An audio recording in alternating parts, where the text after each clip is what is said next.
director for communication or corporate communication director, PR and marketing director. We are editor-in-chief.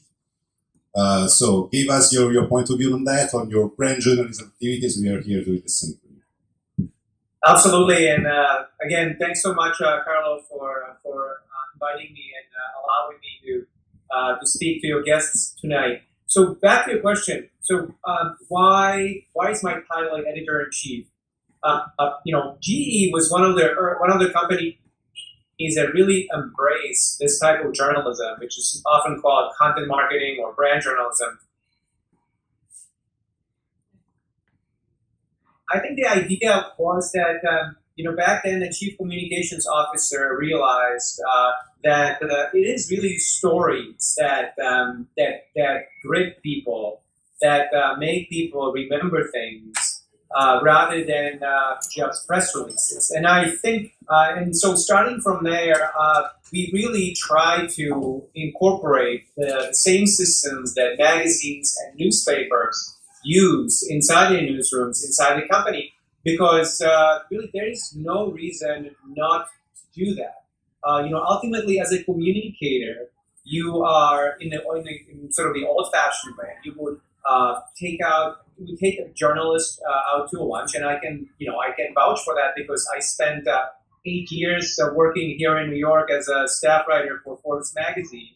So I had many of these lunches. So you write a press release and you call up the reporter, you arrange some interviews, and then just hope for the best that the story is going to come out right. In this day and age where we can reach audiences directly, whether it's through our own websites, through Facebook content, video, on various social media platforms, there is no reason why we shouldn't be telling our stories ourselves. But again, to do that, you need some sort of a journalistic and editorial structure in place.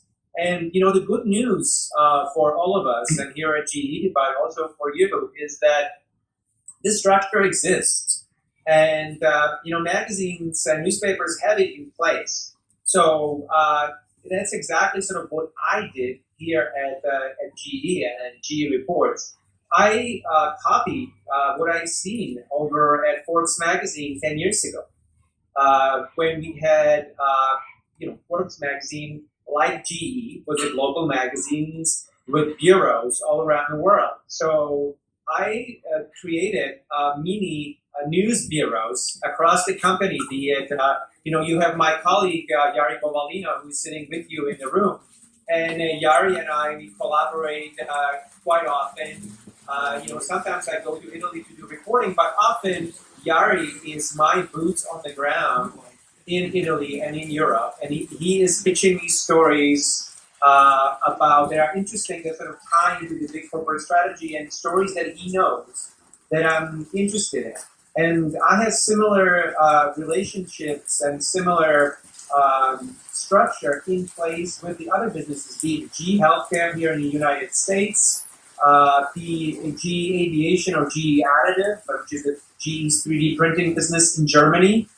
And I had the same thing with my colleagues in Australia and in Japan. And basically the structure is that once you establish these news bureaus, if you will, you can start having news story meetings, just like a traditional news media would have, and you can start listening to people, sort of what they bring, and you can ask writers to come in or communicators to come in with the story ideas, and you can select the best ones. And then once you have really good stories, you can just start writing them up and putting them in the magazine. So it is in ways it's communications, because I am part of the communications department. My boss is the head of external relations for GE.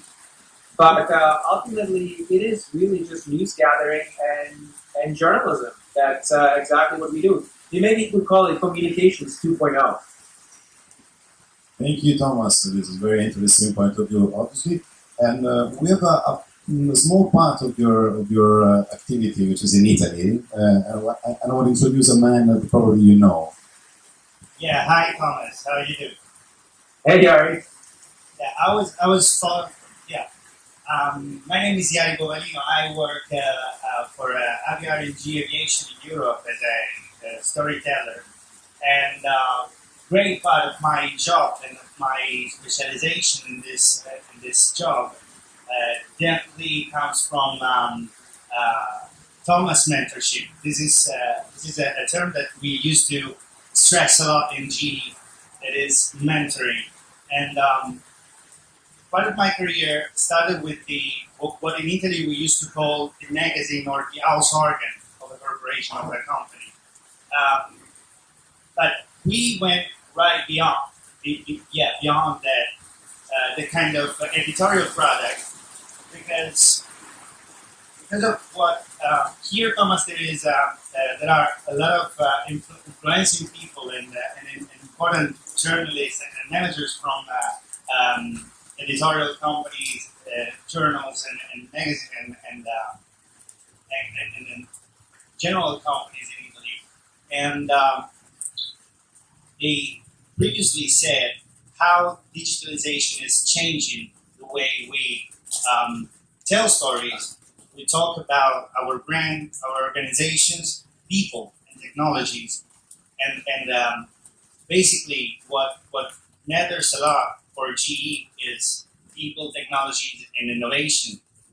By the way, and I think that is the turning point of everything in this new direction of communications. I mean, this digitalization allows everyone to boost every kind of editorial production in comparison as what it was before. I mean, a simple house organ from Pirelli, from FCA, from I don't know, Barilla.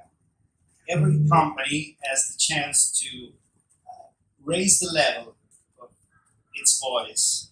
So raise the level of the stories and be not just helpful, but enrich the media and journalism